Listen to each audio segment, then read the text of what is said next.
the Methodist Boys Brigade of Ghana as vice president. And it is some people find it strange, that as a Muslim I'm patron. But I was a brigadier right from childhood. I have a very close bond with the Boys Brigade. And I have very little qualms of being close to the church, because I've been close to the church all throughout my life. All throughout my life. And even in the Muslim religion, they tell us, the Prophet Muhammad tells us that of all the religions in the world, the ones that you should be closest to are the Christians. Ones that you should be closest to are the Christians. So I have no qualms being very close to the church. Last year or so, I went to Akropong. The Presbyterian Church in Akropong was celebrating 100 years anniversary. And then I went there, my campaign chairman, went with me there. At that time, he wasn't my campaign chairman. He was just my cabinet colleague. And we went there. And I listened to the work that the Presbyterian Church had done in Akropong, and how they had actually produced so many people who had changed this country in many, many good ways. And so at the end of the service, I thought that I needed to do something to commemorate and to really acknowledge the support of the Presbyterian Church. So I offered to build a school for the Presbyterian Church in Kwabuanta, in the Eastern region. And I have built that school. So we built that school, inaugurated it, and all of that. And that I do those sorts of things for many churches. I have been very close to supporting for them to do. I'm also very fond of the lepers, killed lepers in this country. I am the patron of the Lepers Aid Committee in Ghana. And you would remember a few years ago, I built a house for a leper here, an old woman who had been ostracized in a way.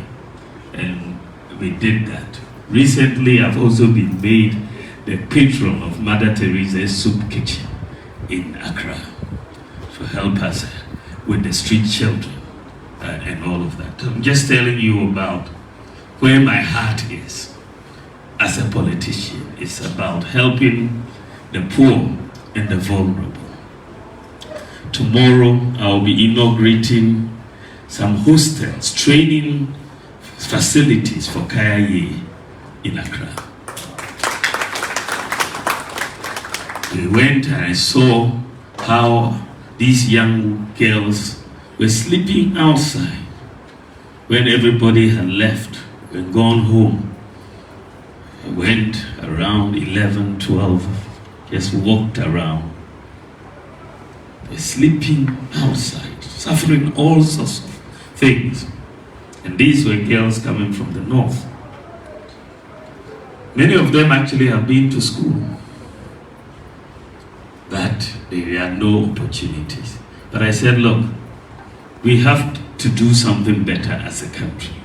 These girls just need to learn a skill to be helped so that they can. So whilst we try to help them by improving conditions in the north, we should also build hostels and training facilities in those hostels to train them to have skills. So we have different skills, and I will launch it tomorrow in Accra. But the idea is that we are going to be able to train about 5,000 girls every year and give them skills to work with and give them some capital to also come back and set up things so that we can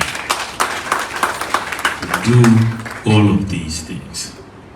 So that is For me, those are the things that drive me. How do you use your position to help change the country? As Vice President, I have been since we came into office, I've been very focused on solving some of the problems that we have lived with since independence, and some of the problems that we really need to solve if we are to make progress. I wrote a book 14 years ago outlining some of these problems. This is before I became Vice President. And I sort of documented some of the issues, not just Ghana, but all of Africa, in terms of what we were not doing right. The world is moving, and the world is not waiting for us. Today, we are talking about the fourth industrial revolution. This is the digital age that the world is moving into. And we were not a part of it. The key to the digital transformation of every country is one thing: digital identity for your population. You cannot transform if your people are not part of the economy. They are not part of the society. They are not counted. We were in a society where somebody can live for 60, 70, 80 years and die, and their name will not be anywhere in that they were part of this country. They will not be part of this country. So because of that, countries have started the idea of digital identity. The European Union, there are only 5 countries in the whole of the European Union that have over 40% of their people having digital IDs. Just 5 countries. So the EU has given all of the membership of the EU up to 2030 to make sure all of them have digital identity. The US has no such thing. They've just started talking about it, to issue a card for all of the US citizens and residents who have, to have a digital identity. But Ghana has gone very far. We have the Ghana card, our digital identity. And we have issued over 17.6 million Ghana cards. That gives us a unique identity for all Ghanaians. And that is the foundational document. It allows us to do a lot. We have even gone a step further since we began the issuance. Today, even babies who are born in Ghana, right, at birth, when you take them for weigh-in, they will be issued a Ghana card number and a birth certificate number at the same time. This is what happens abroad. This is what happens abroad. But now we have started it in Ghana. With the Ghana card ID, what is also, we have issued a world-class card. We've registered it with ICAO, the International Civil Aviation Organization in Canada, in Montreal. So we are part of the database of ICAO, which means that if you go abroad today, Canada, China, Australia, Germany, or wherever, and your passport gets lost, you can take your Ghana card and board a plane and come back to Ghana. Board a plane and come back. But you cannot take the Ghana card to travel now from Ghana. Don't try. But to come back to Ghana, once they know you are this person and you're coming to Ghana, they will let you on the plane. 44,000 airports in the world, they will accept it. It is possible. It is possible. And this is something many countries are yet to have. The Ghana card also has allowed us to fight corruption. One of the things that I pushed for was to make sure all workers on government payroll had Ghana cards. Because we had a problem since independence of ghost workers stealing our money. So Once we brought in the requirement that every worker should have a Ghana card ID, which means that, because the Ghana card is based on your fingerprints, so everybody worker will have fingerprints, but the ghosts don't have fingerprint. So when we asked for the fingerprint, all the ghosts ran away. They disappeared. In National Service Scheme alone, 44,000 ghost workers were discovered. They were collecting pay every month. We saved over 400 million Ghana cedis a year by eliminating them. In SNIT alone, there were 19,000 ghost pensioners. 19,000. We took them out, over 300 million Ghana cedis. This is just two institutions that we have been able to take, and we've eliminated all the ghost workers in the Controller and Accountant General database, saving us a lot of money in the process of doing this. So the Ghana card becomes very pivotal as a foundational document.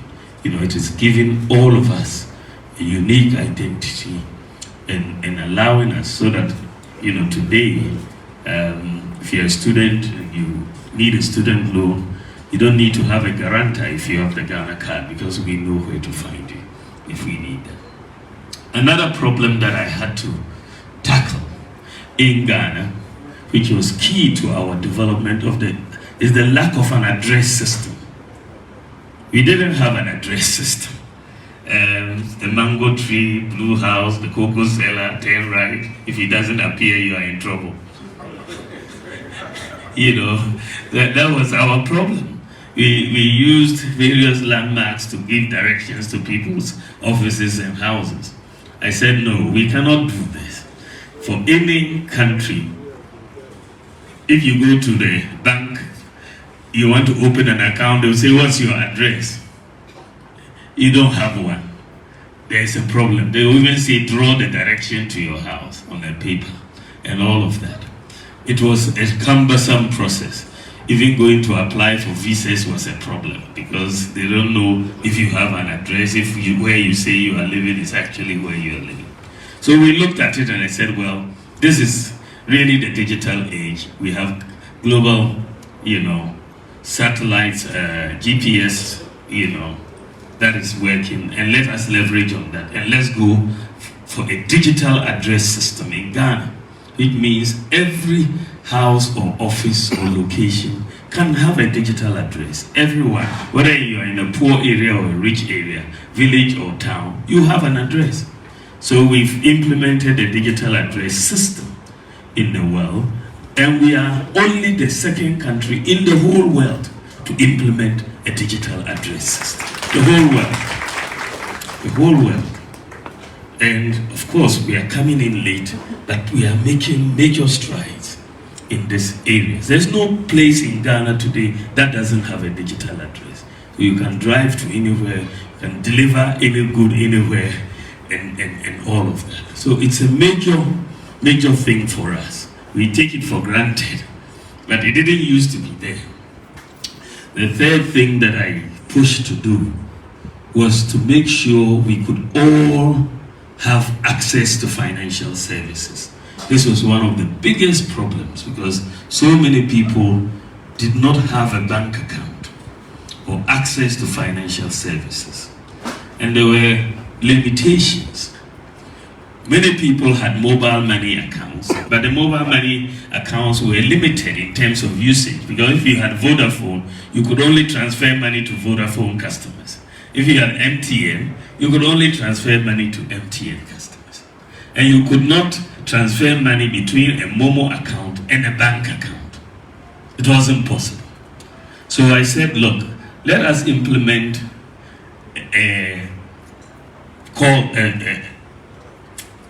policy called, the project called Mobile Money Interoperability, so that you can transfer money between your Momo, if you are telco, or Vodafone, you transfer money between Vodafone and MTN or Airtel Tigo or whatever. Today Vodafone is Telecel. and then also to be able to transfer money between a Momo account and a bank account. That was a major task because no government in Africa, no country in Africa had that type of interoperability between the Momo account and the bank account. But I said it could be done. And we set about trying to do it. And we have done it. And we are the first country on the continent of Africa to do this. The first country. So we now have interoperability between the Momo account and the bank account. And today, as we speak, the US is now talking about doing interoperability. The United States of America. And so there is a lot of progress. And now Ghana is the #1 country in Africa as far as access to financial inclusion is concerned. Another policy that I pushed to bring forward was zipline drones. Drones to deliver medicines to rural areas, to the poor areas, which have very little access in times of emergency, when there's a snake bite, when there's a woman who is giving birth and is losing blood. How do we get the medicines close to them? I had a personal experience, which my father was admitted in Tamale Teaching Hospital and had an operation. Once the operation was over, they discovered he was losing blood. And we needed blood. We rushed to the blood bank. It was locked. It was the night. We were trying to find the person who was manning it. We got the number. We called. Nobody answered. We couldn't get the person. Unfortunately, my dad died by the morning. So when I heard about this technology called zipline technology, that you have these drones go and deliver medicine, blood, and all of that. When I heard blood, I just rang in my mind. So I got up and I went to San Francisco to have a meeting with the company. And I said, we need you in Ghana, because a lot of our poor people are dying needlessly because we cannot access medicines in time, in terms of emergency. After discussions, they came, and we've set up 6 drone centers in Ghana.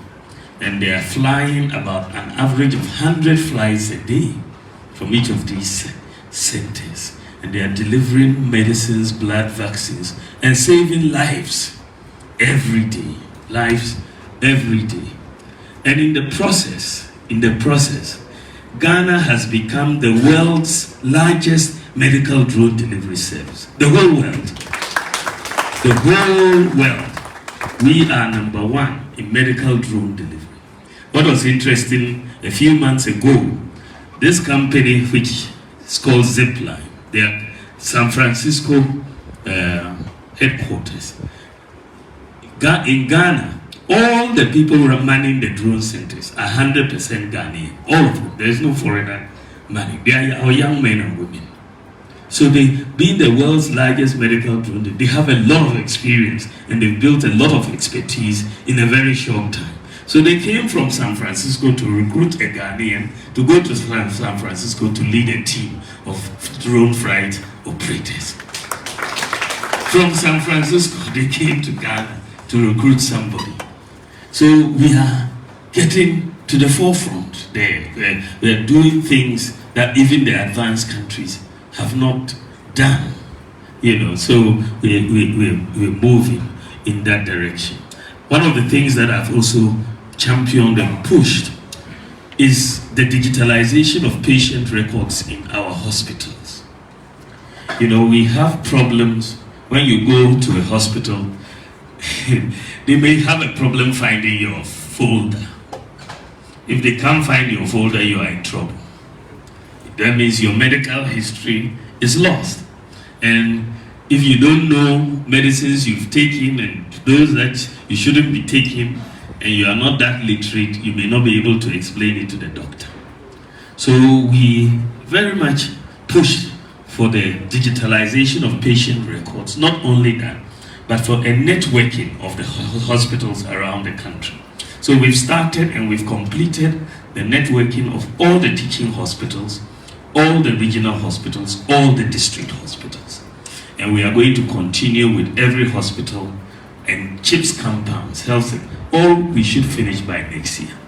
The whole of Ghana will be in one network. And so today, if they refer you from one regional hospital or from Jirapa District Hospital to Kolebu, you no longer need your folder. You just need your ID number. Once you get to Kolebu, they'll put the ID number in. All your medical records will appear. This is today. So the whole idea of networking of the hospitals is coming well. Another problem we have in Ghana, which we have also solved, is pharmacy. The pharmacies. When the doctor gives you a prescription, first of all, knowing which pharmacy has the medicine is a problem. You can go to 4 or 5 pharmacies looking for the medicine. All of this, you are taking taxi or Uber or driving your car around looking for the medicine. Number 2, you don't even know whether the medicine you are getting is genuine or not. And number 3, you don't even know what prices are being offered.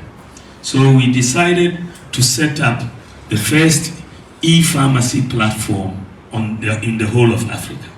We have gotten all the pharmacies in Ghana on one digital platform. It's called the e-pharmacy.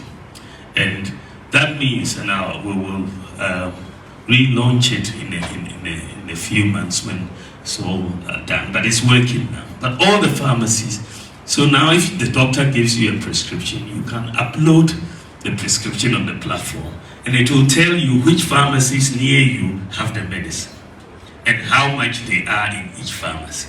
Then you will decide which one to order the drug from. But that will help our people, and we are the first on the continent to bring in an e-pharmacy platform. Today, you can buy electricity on your mobile phone. You don't need to go and queue. Today, you can renew your national health insurance on your mobile phone. So we have, in the area of the fourth industrial revolution and the digital economy, are focused a lot in trying to solve a lot of basic problems that are facing Ghanaians that we've had for years since independence, and we are now trying to solve the problems. I also focused a lot in helping the president with the free senior high school education implementation. When we came in 2017, the president asked me, said, Mamadou, can we implement free senior high school this year? I said, yes, Mr. President. If it is your priority, we can make it happen this year. And we started it in 2017. One of the things that I like about the free senior high school education, and of course, it isn't perfect. They still have issues to deal with it, there's no doubt about it. And one of the things I like about free senior high school education is that it has increased access, giving our children opportunities to go to school. When we came in 2016, you had only 800,000 students in senior high school. 800,000. That means for the 60 years of independence from 1957 to 2016, 60 years of independence, you have 800,000 population in senior high school. When we implemented free senior high school education from 2017, by 2023, that is 7 years later, the population in senior high school had increased from 800,000 to 1.4 million. 800. So you had 800,000 for 60 years and 600,000 in 7 years. 600,000 in 7 years. It tells you that there were a lot of people who were not being able to go to senior high school because they couldn't afford it. And what is even more important in this enrollment is that the majority, the highest proportion of senior high school educational enrollment, the highest, is coming from the 5 northern regions. 5 northern regions. the 5 northern regions, the highest, the top 5 enrollment in senior high school are all the 5 northern regions. But that also tells you that these are the poorer regions. And these are the regions where we need that support for our children to go to senior high school. But what is even more interesting is that now there are more girls than boys in senior high school, which is very good for us. Because in 2016, for every 100 boys, there were 68 girls. There was a big gap. For every 100 boys, there were 68 girls in senior high school. Today, for every 100 boys, there are 106 girls in senior high school. And the performance is improving. The top 6 subjects, best 6 subjects, pass rate was 45% in 2016. Today, it is 64%. So the performance has also gone up. Not only are we, and we are trying to improve. Recently, we have started 1 student, 1 tablet to give them all the learning materials on a tablet.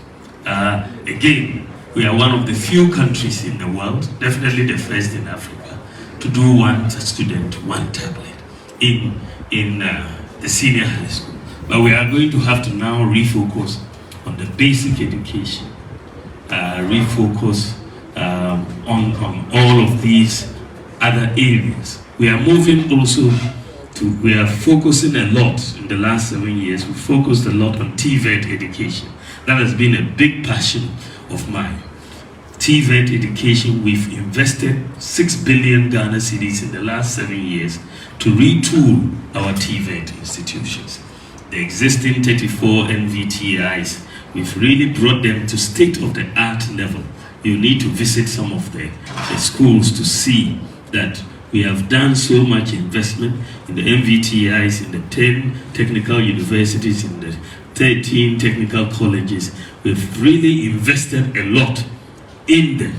And we've also made TVET education free, which has also increased very significantly the population in the TVET schools, so that you are moving from around 60,000 students to 159,000 students. So the education side, and we've started STEM education.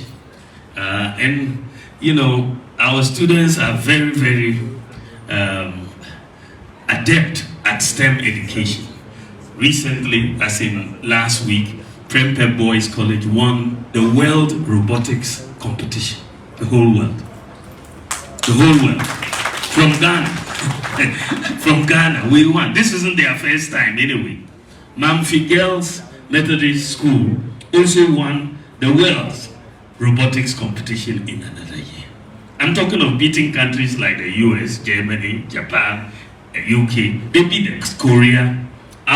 It was just mind-blowing. This African nation in robotics, not just saying you are doing mathematics or English, right? But robotics. Robotics. This is 4th Industrial Revolution stuff. And our boys came #1 in the world. In the world.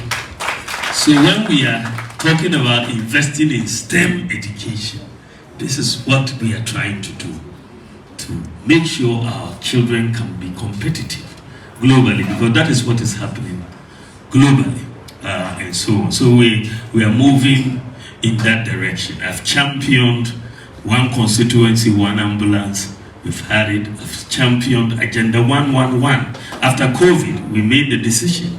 And I went to speak to the president. I said, look, we need to make sure. One of the challenges of COVID was that our healthcare in different parts of the country was not good enough. There were many districts without district hospitals. So he said, bring me the list. Initially, the list I took him was 88, but it's clear that I didn't have it right. When we met, we realized that there were more districts actually. We did not have district hospitals. So when we ended up adding those and the regional hospitals, we ended up with 111. That's how come we talk about Agenda 111 because there were so many poor parts of the country without hospitals. And we needed to do it. Now we are building very state-of-the-art hospitals. I'm sure we will finish some, at least maybe 40 this year, and finish the rest next year. And I think that is going to be very, very important. Of course, once we finish them, we have to recruit nurses for all of them and doctors and so on.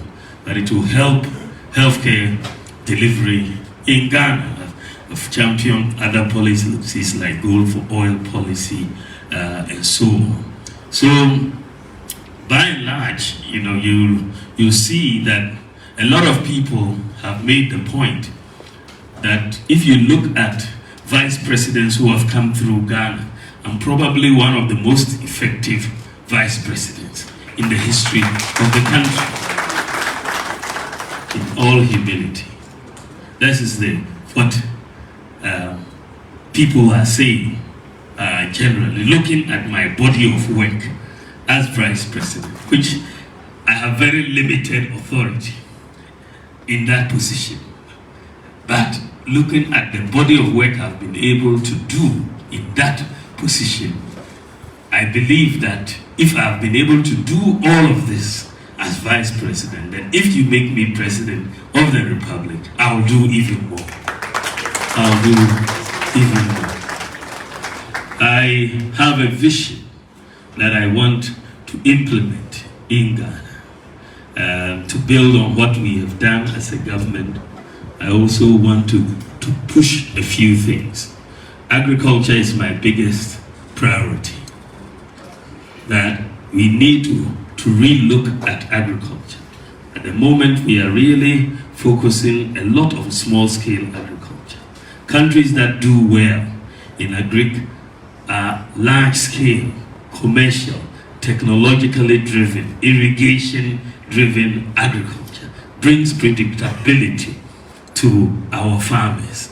And so I want to, if God gives me that opportunity, to really focus on agriculture, mechanized, large-scale, commercial, technologically driven agriculture supported by irrigation.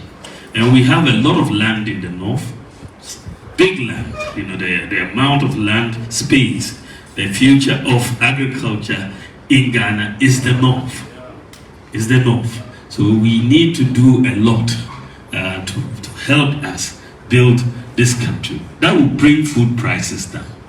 And once you bring food prices down, you are bringing poverty down. And that is where I believe we need to focus.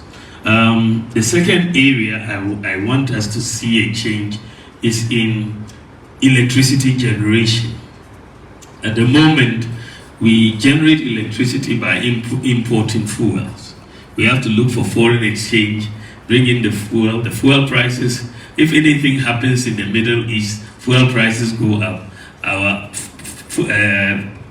transport prices go up, food prices go up, everything is a problem. Electricity prices go up. So I want us to move away from generating electricity from fuel to generating electricity through solar power. We need to go to solar. God has given us the sun. He has given, and it's for free. Just as God has given us for air, we are breathing freely every day. The sun is shining every day. We are even protecting ourselves from the sun all the time, hiding from it. But it's shining for our part of the world, And so I want us to start with by creating 2,000 megawatts of solar. 2,000 megawatts is about half our consumption. So the first 4 years, I want us to generate 2,000 megawatts of solar power. When that happens, the cost of electricity will come down by 50%. And then we will do more in the next 4 years and bring it down even further. So I believe that we can really transform this country, because once you bring down the cost of electricity, the industrial base can be helped, because for companies, people who are manufacturing, the cost of electricity is very high. And so we can help businesses and so on once we can bring down the cost of electricity, and that is. The third thing that I want us to do is to relook at our tax system. The tax system is a very, very cumbersome one. We inherited it at independence, and we have not changed it. But there is a lot of battle that is going on between business people and individuals and the GRA, because sometimes they will bring you as a business a bill and you cannot explain it. They'll say if you don't pay, we'll shut you down. And many people have been shut down. So I have been studying what is the best tax system in the world. What can we bring to Ghana? After a lot of studying, I realized that the #1 country in terms of tax competitiveness in the whole world, for the last 10 years in a row, they've been #1, is Estonia. Estonia. So I took a team from GRA, other parts of government and my office, and we went to Estonia. We went to study the Estonian tax system. And it is a very transparent tax system. It works like the way we pay our tithe in church. It's a flat tax. 10% is 10%. Everybody knows how to calculate how much they owe. Every individual or every business. So there's no battle with the GRA to find out exactly how much do you owe. Did you make profit of 1,000? Yes, okay, 10%. You owe 100 out of that. It's simple. And so we really understood, and it's transparent, and everybody, it can cover everybody, and compliance is of course. So I want Ghana to move away from the current system that we have to a flat tax system. And that will be a very, very transformational policy. I want all of us to start on a fresh, clean slate in 2025. Everybody will start, and so I'm offering a tax amnesty to businesses and individuals so that we all start afresh from 2025. Recently, I went to the Vatican to seek audience with His Holiness the Pope. And by the grace of God, I had audience with His Holiness the Pope. And by the way, he just an amazing individual. The knowledge is just too vast that he has. And he was saying that one of the things he likes about Ghana is the tolerance that we have amongst the different religions in Ghana. And that we should continue that way.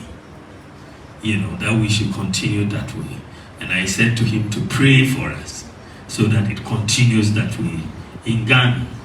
After my meeting with His Holiness, Cardinal Peter Texan took me around the Basilica to show me different things that they were doing in the Basilica.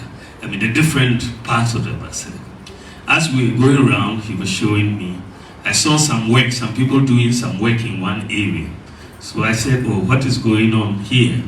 And he said that, oh, we are preparing for next year. He said next year is Jubilee year. And the Jubilee year is a very important year. And I said, he said it's the year for forgiveness. He said it's the year for forgiveness. And he explained to me, and I said, Cardinal, me too, next year I'm forgiving taxes in Ghana. That is going to be the Jubilee year for us. We will all start on a clean slate in Ghana. The second aspect of our tax system I want us to review is the import duty system. I think that our import duty system can be quite burdensome on businesses. And when you import things, you are never sure exactly what the duty will be. It can arrive, you think you are paying 1,000 and the bill was 1,005. It will tell you exchange rate has changed and this has happened and all of that. So I want some predictability. Because when it's unpredictable, guess who pays for the unpredictability? It's the consumer. Because the traders will say, then I'm going to increase my price. I don't even know what will happen after I sell when I'm going back. Then they'll increase it more. And so you keep having this upward pressure on prices in our market, given our import dependence. So I want some predictability. So I want us to move to the flat tax system at the ports so that there is predictability. If you are a spare parts dealer and you are bringing in a 40-foot container of spare parts, you should know, for example, that that 40-foot container you will pay 20,000 cedis. That's it. So before you import, you know it's 20,000. When it arrives, it's 20,000. If it's 20-footer, it's 10,000. If it's rice, you know this is how much you pay for 40-footer. This is how much you pay. So there is predictability, so that we don't have this constant increases in prices for lack of. Then once there is predictability, the kululu at the port will come down. People trying to escape this or that will come down. The second change I want to bring is to look at reducing the smuggling, because there is a lot of smuggling that is taking place of goods from Togo into Ghana. Isn't that the case? But why is that the case? It's because people rather go and clear their goods at Lome Port and then smuggle them into Ghana, because the Lome Port duties are lower than the Ghana port duties, isn't it? So I have a new policy to stop all of this, because when they smuggle through Lome and come here, we lose the revenue. We get zero, isn't it? So I'm bringing in a new policy which will say Ghana import duty cannot be higher than Lome import duty. We cap it. We cannot be higher. It can be lower, but it cannot be higher. And once we do that, the smugglers will disappear like the ghost workers disappeared with environment. They would all disappear. So we are benchmarking Ghana import duty to Lome import duty. That is our nearest port that is competing with Tema Port. So we will now have a better competitive advantage to encourage people to bring their goods through our ports.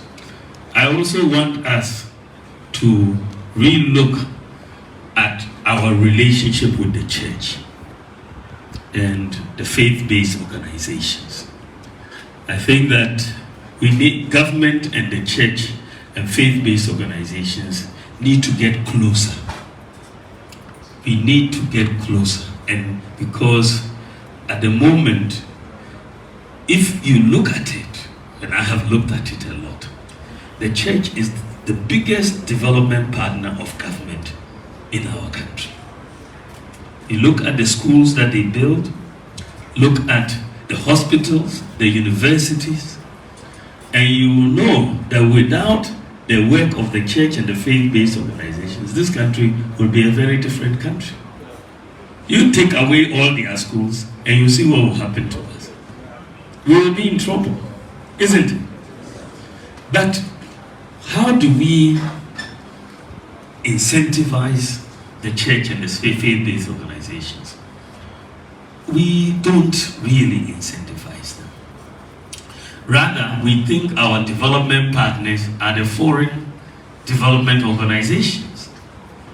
So when you look at who we call our development partners, they are all external, not internal. Our mindset is tuned to the external development partners. So they get import duty tax exemptions if they are coming to do anything, isn't it? But when the church wants to build a hospital, or someone has donated something to the church to help look after people, you will insist that they pay import duty. But for the external partners, we will exempt them from the import duty. I'm changing that. We will give the same exemptions to the church and the faith-based organizations as we do to the external. And you will see, my own sense, you will see a major transformation. A lot more will be done. Sometimes people want to switch to our development. There will be no occasion where I will introduce any taxes on the churches to pay in Ghana. We will not get into that matter at all. It doesn't make sense. We should rather be giving incentives and not taxing the churches. One more issue that I want to talk in terms of our relationship between the the government and the faith-based institutions is in the management of our schools. I think that the churches have demonstrated, and the faith-based institutions have demonstrated that they have a lot of capacity over the years in the management of our schools. So I believe that we need to have a conversation to see how we can come together, government and LGBTQ matter. We totally don't agree with it. The church doesn't agree with it. The Bible doesn't condone it. The Quran doesn't condone it. Our values as Africans don't condone it. So we will never support it. Not today, not tomorrow, not ever. We will never support it. Not today, not tomorrow, not ever. We have to hold on to our values. No matter the consequences, let us at least be firm on this matter, because it is about the destruction of our whole society. And so I want to make it as clear: no ifs, no buts. No ifs and no buts. We are not going to allow it. It gets very, very clear in our body politics. Let us be very clear on that. I also want to change our mining regime. I want us to really find a way to help small-scale miners without harming the environment. The environment is very, very important to us, but if we don't regulate the small-scale miners, they'll keep doing illegal things. So I want us to regulate the small-scale miners, give them community mining schemes, so that we can help them with machinery, so that they don't use chemicals that are not environmentally friendly, they don't go into water bodies, and so on. And so we will really bring a change. If you don't regulate them, they will operate illegally anyway, because the money in this matter is so much. They will operate illegally. So it's better for us to regulate them, give them licenses, and let them operate according to their licenses. Set up common user facilities where they can process the gold that they've mined. Look, the gold, Ghana has 7 gold belts from Axim Weniba all the way to Lauren and Godi. We have 7 gold belts. So far, over 23,000 square kilometers have not yet been fully explored. Geological Survey Department tells us that gold in the unexplored area is about. They know where the gold and everything is anyway. They have known so much. They have the data. But when we find the gold, let us give the concessions 100% to Ghanaians. 100%. Let's change the paradigm. They may be small-scale miners, yes, but we'll build them to become medium-scale and large-scale miners and make sure that they do a very environmentally responsible job. So let us empower our mining communities. I'll set up a minerals development bank specifically focused on the minerals sector, because it's a huge sector and we are going to do that. I believe that we can train our youth in a lot of areas, including digital skills. We can be sitting here in Jirapa or Laura, and the youth can be on their computer and working for a company in Australia or Germany, because they have digital skills. And the thing about digital skills is that you don't need a high university certificate to be trained. Just to be able to read and write is sufficient. We can train you to be a coder, to be a software developer, a software engineer, without any high academic qualification. Just be able to read and write. We will train 1 million youth in digital skills, because Ghana is at the forefront now in Africa. And the people are looking for these skills across the world. And we are going to do it. I want to focus also on creative arts for the youth, tourism, manufacturing, so that we can create jobs. We have created so far 2.1 million jobs, the highest of any government in the Fourth Republic. Highest of any government in the fourth government. But it's not sufficient because the youth population is very high. And the biggest pressure we have is jobs. Biggest pressure. So we are going to have to focus more and open more growth pools to hire more and more of our people. As I bring my remarks to a close, I just want you to know that in this election, it's a choice between myself and the former president. But he has been president before. I haven't been president before. You have seen his handwriting already. You have not yet seen my handwriting. So I want you to give me the opportunity to also show what I can do. He will come for 4 years. He has only 4 years. So when you give him 4 years, he will not come back again.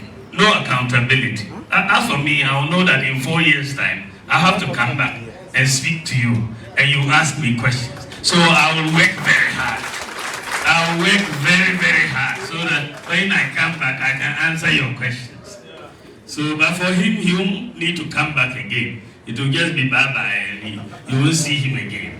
So for me, I believe that you can give me that opportunity so that I can implement so many of these ideas. I believe I can take Ghana to a different level.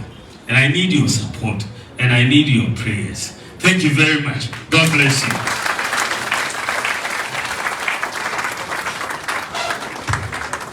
Thank you very much, His Excellency, flag bearer of the new Patriotic Party. Thank you so much. Let's give him a round of applause. Let's give him a round of applause. Thank you. Thank you. Thank you. Thank you.